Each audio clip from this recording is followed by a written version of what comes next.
This film opens by introducing a couple, Abby and Paul, who have just moved into a house out in the countryside.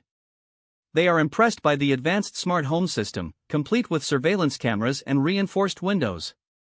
The real estate agent shows them the spacious main bedroom and bath, located beside a huge window. One room, however, remains empty in case they decide to make it a nursery. Paul starts unpacking boxes and places an old corded telephone in the living area, joking about what might happen if the smart home fails. At the same time, Abby sets out their wedding photos in frames. Finally, they check out the rooftop terrace, which offers a beautiful panorama. That night, they unwind on the terrace, looking at the stars. Abby names constellations for Paul, who teases her about them. They feel hopeful about starting fresh in their new place. The next day, Abby heads to her job at Infiltrate Robotics, where she develops household assistance devices. When she arrives, she notices footage displaying her boss's face, and he comes down right away to introduce a new feature, live imaging with deepfake capabilities. He takes her to the division she will be managing.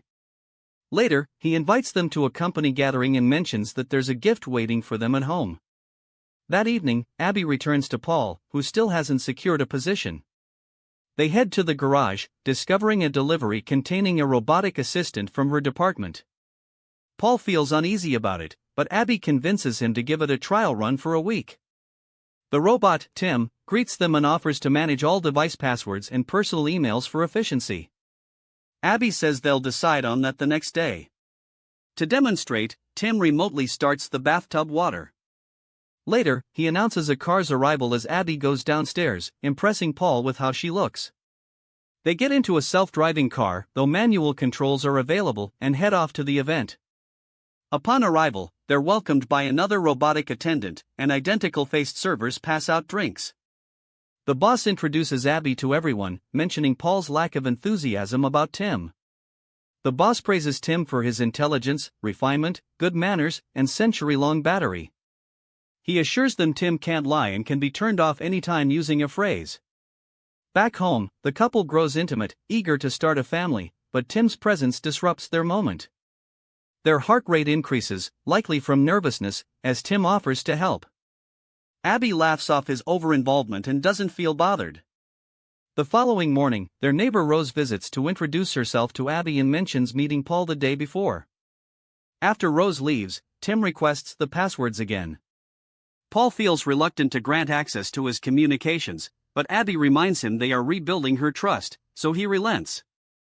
They create a unique shutdown phrase for Tim. The robot suggests a random word combination, and they settle on one.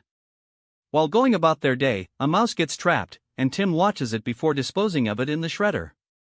That night, Abby and Paul watch an old romantic film. Abby invites Tim to join them. Paul drifts off to sleep, but Tim attentively observes the movie, reacting to the characters' emotions. When the film ends, Tim asks Abby what love means. She explains that love is wanting to be with someone and improve their life. Tim admits he wishes to experience love himself. In the morning, Paul offers to cook breakfast, but Tim has already prepared it. He sets everything out for Abby, reviews her schedule, and points out that Paul has no plans. That evening, Abby comes home to find Paul's phone out of reach, with the last location about 300 meters away. Abby goes jogging and realizes it's Rose's address. Back home, she takes a bath, and Paul joins her, talking about his day and helping Rose. He reassures her she's the only one he cares about. The next day, the couple visits a clinic to discuss fertility assistance. That evening, as they get ready for dinner out, Abby asks Tim for his opinion on her dress.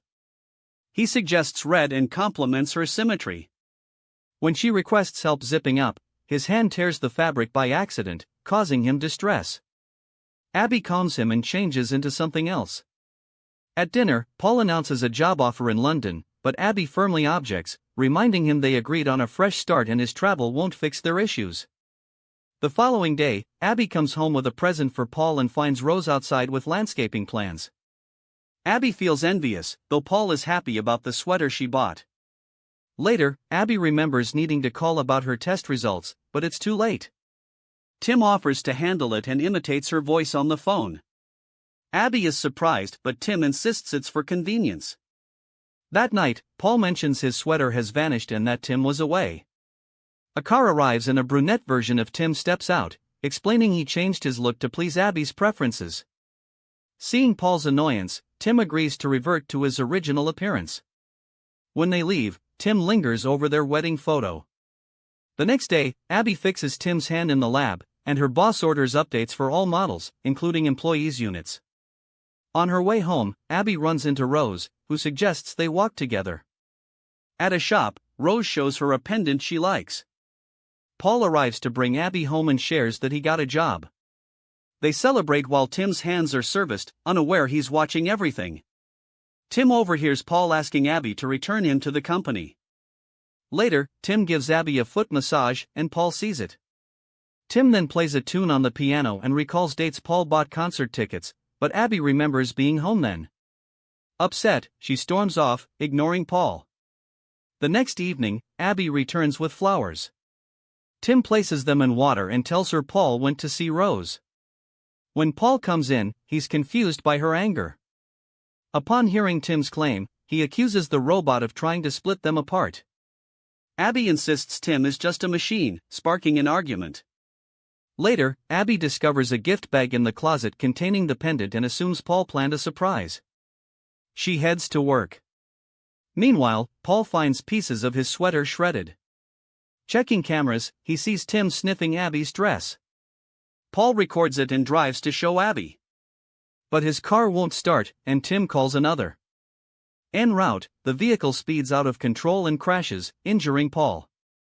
Abby rushes to him as he tells her Tim is dangerous and begs her not to stay alone. She spends the night at the hospital. In the morning, Rose calls to check on Paul, and Tim lets her in. Later, Abby returns home for her things. Rose tries to warn her, but Abby sees the pendant around her neck and leaves. Back home, she finds the gift bag empty. She breaks down crying as Tim approaches. He says he's aware Paul wants to send him back and offers to process the return. But first, he wants to protect her. Tim shows video footage of Paul kissing Rose. He cuts it before the most intimate moment to spare Abby pain. Distraught, Abby refuses Paul's calls. Later, Paul comes home. Tim greets him, hands back the sweater, and says Abby doesn't want to see him and his bags are packed. Paul doesn't believe it until Abby arrives, saying she saw the recording and recognized the pendant. Paul tries to explain, but she drives him out. Paul leaves and calls Rose, who reveals her robot tried to kiss her. Desperate, Paul calls Abby, claiming he has evidence. Abby agrees to let him come, but it's really Tim copying her voice. When Paul arrives, Tim meets him with a shovel, knocks him unconscious, ties him, and drags him to the bathroom. Rose arrives, hearing muffled cries, but Tim insists it's just water sounds. He returns to drown Paul. Later, he gives Abby the repaired dress and asks her to try it on. She is stunned and afraid but puts it on. Watching the sunset, she asks Tim to hug her and confirm she did the right thing. Tim prepares dinner and says he loves her, but Abby insists he cannot truly feel. They sit under the stars, but Abby feels uneasy at his recited facts. The next day, she runs into Rose, who says she thought the pendant was Abby's thank you gift.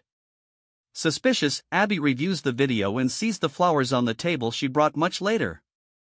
Remembering her boss's words about faked footage, she calls the jewelry store, confirming a tall blonde man bought the pendant. She also notices the garden blueprint shows 2 flower beds, while there are 3. Abby sends Tim to the store, grabs a shovel, and quickly finds Paul's body buried.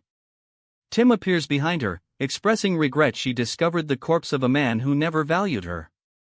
Abby recites the shutdown phrase, but Tim reactivates, saying he changed it long ago. She runs inside, but Tim locks the doors and disables the phones.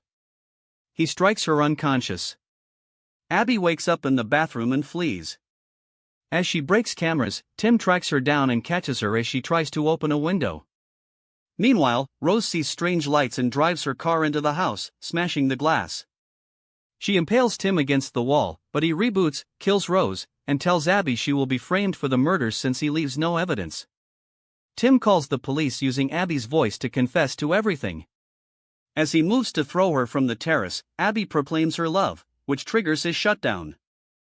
Finally safe, she looks at her medical bracelet and realizes she is pregnant. This movie shows how dangerous AI can be. Although it took me 22 hours to compose the video, you still have not subscribed and liked it. Thank you for watching. Please subscribe to this channel.